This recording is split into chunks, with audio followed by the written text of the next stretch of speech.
So hi guys, so this is our first night in Singapore.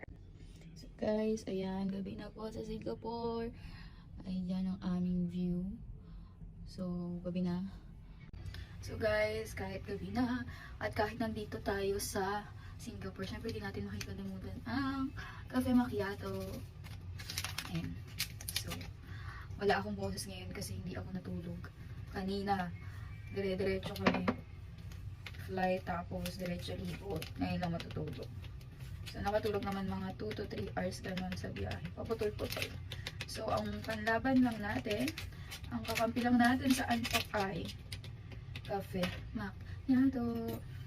So guys, nandito kami sa Pullman, Singapore Orchard. Tama. So ang nag-book sa amin ito at tumulong ay ang Discover Group. Ayun guys, grabe sila, the best. Best talaga yung ibibigay nila sa inyong mga accommodation, mga pupuntahan. Kaya guys, kung naghahanap kayo ng travel agency na magbubook para sa inyong travel, guys, try nyo ang Discover Group.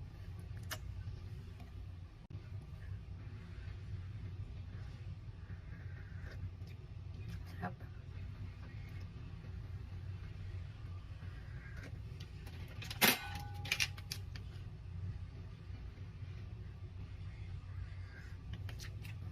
Ingat. At Singapore. Good night, guys.